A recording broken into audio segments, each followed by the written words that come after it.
class, ang pag-aaralan natin ngayon ay ang GCF o Common Greatest Factor. Pero bago lahat, alamin mo natin ang ating objective. Okay ba? Ang objective natin ay A. Define the common factors of a given number. B. Find the common factor and the greatest common factor of two numbers using the following method: listing, prime factorization, and continuous division. And C. Understand the using of common factor in given numbers in real-world problem. Ngayon, ang pag-aaral natin ay ang greatest common factor.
So, ang pag-aaral natin ngayon ay ang greatest common factor. Ano ba yung greatest common factor?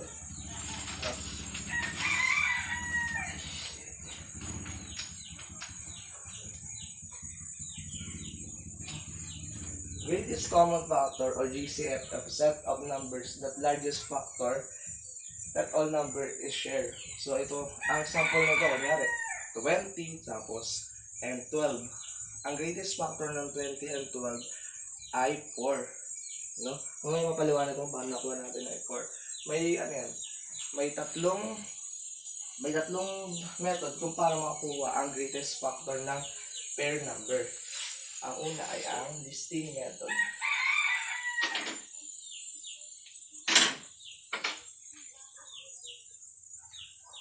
Listing method to. Ang listing method ito yung mag-list tayo ng mga number para makuha natin ang greatest factor dito. Katulad ng ang number natin na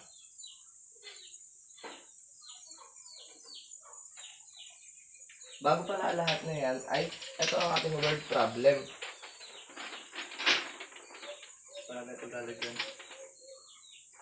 So ang word problem natin ay ayan, babasahin natin, no? Arpel helps his father in their bake shop. They bake 40 cupcakes and 60 cookies. They plan to pack them and separately in small boxes. What is the biggest number of the cupcakes and cookies that can be placed in a box if these are of the same number? So na yan ang word 48 and 60. So, para sa listing method yun, 48 and 60. Sa listing method, mag-ano tayo ng, para makuha natin ng 48 muna. Kunya, example nito ay, idudulo natin dapat yung 48, no? Idudulo natin yung 48. O lang, 1 times 48. Diba, pwede siya, 1 times 48. Tapos, sa 2 times 24. 2, diba? 48. 2 times 24. Sagot pa rin yan ay 48. Tapos, yung 3 ba? Pwede ba yung 3? Pwede yung 3 sa 16. 3, tapos 16. Tapos, yung 4, pwede rin yung 4. 4 times 12. 4 times 12. And ang huli ay ang 8. 8 times 4 yan. 8 times 4. Times 4 ba? Ay, yan. Hindi siya 48. No? 8 8 sa... Okay, yan. Nakuha na natin yung ano niya. Ngayon naman yung 60 naman. 1 times 60. So, tapos yung 2. 2 sa 30. 2 sa 30. Tapos yung 3. Ay, sa 20. 3 sa 20. Ayan po siya. 5. 4. 4 sa 12. 4 sa 15. 5 sa 12. And 6 and 10. Ngayon, alamin natin ang greatest factor ng 48 and 60. Ang greatest factor nila ay magkaparehas na 12. No? Sa listing method, yan ang listing method. Ngayon, ang greatest factor ng 48 sa 60 is 12. Ang sunod naman ay na method ay ang prime factorization. Prime factorization. Paano naman ang prime factorization? Sa prime factorization ay ipa-factor lang natin sila. Kunyari, example of 48, 60. Sa prime factorization natin sila no? Sa 2 sa 24. 2 times 24 is 48. Yung 2 wala nang ano yan. Ito naman ay 12. 2 times 12. Yung 12 meron pa rin. 4 times 3. 3 times 4. Ito ay 2 times 2. Next naman ay 2 sa 30. 2 sa 15. 3 sa may 5. Ngayon, hahanapin lang natin ang ililis lang natin ang mga common nila. 48. Sa 48 ay ang 2 pares dapat na may ano sila.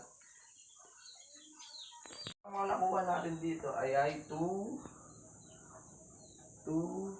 times 2 times 3. Sa 16 naman ay 2, 2, 3. Ngayon, ang kukunin natin dyan ay ang 2 times 2 times 3. No? Ang lalabas dyan ay 2, 4. Diba? 2 times 2, 4 times 3, 12. So, ang formula sa atin ay 12. Parehas pa rin ng nauna. Ngayon, sa division naman tayo. Sa division naman ay ito. Ang sunod natin ay ang continuous division. Continuous division. Sa continuous division naman, sulat lang natin ang sagot yung ating mga sa taas yung ating dalawa na yan. 48, that number at 60. Ganyan mo lang sila. 48 tapos 60. Pwede siya ng 2. 2. Ang sagot dyan ay, pwede sa dalawa ay, didivide mo sa 2. Sagot ay 24, 30. Tapos, pwede rin siya sa 2. Sagot naman dyan ay 12, 15. And 3. Pwede siya sa 3. Ang sagot ay 4, 4 and 5. 5. Ngayon, hindi na sila pwede i-divide. Kaya ito, makunin natin itong sagot na ito na 4 and 5. No? So, ito na pinakadulo niya yung 4 sa 5 na to. 4 sa 5. Kunin lang natin yun. Then, makuha na natin. Ipaan natin sila ng 12. Ito lang. Times lang ulit natin ito. Yung natin natin ay 2, 2, 3. Times mo lang siya. Ang sagot ay 12. So, yun no. Yan sa continuous division. Sa listing method, mag-list lang tayo ng number para makuha natin may pinaka common factor nila, na greatest common factor. Sa prime factorization naman, ipa-prime factorization mo sila. No, ipa-prime factorization mo, kukunin mo lang ito. Yung magkakaparehas nila. Yan, kukunin mo yung magkakaparehas nila. Tatimes mo lang din. Makuha mo na yung 12. Makuha mo na yung sagot. Nakuha mo na niya. Ngayon naman, ito rin sa continuous division. I-divide mo sila hanggang makuha mo. Kasi ito, tatimes mo lang din. Makuha mo na yung 12. No? So, naintindihan ba mga bata? Ngayon, ito yung activity natin. Activity number 1 natin ay form 2 passing the paper. Form 2 lines in a row. I will pass a paper on your group mate standing in front of your line as a flash of pair number. Those in front will written factor on the number of the bus next to line until the last number in the line. The member will be the one that identify the GCF of using listing method. So, ang laro na to ay pipila ko ng dalawang linya, tapos ang nasa likuran, bibigyan ko ng one set of pair number, then ililistin yung gagamitin natin yan. Ililista nyo hanggang makatin sa dulo, tapos malalaman nyo kung ano yung kanilang greatest GCF. Ang activity to natin ay ito, kasagutan lang activity 2. Find the greatest common factor of the following number. Number 1, 16, 20, 20, 30, 21 and 35, 32 and 40, and 18 and 27.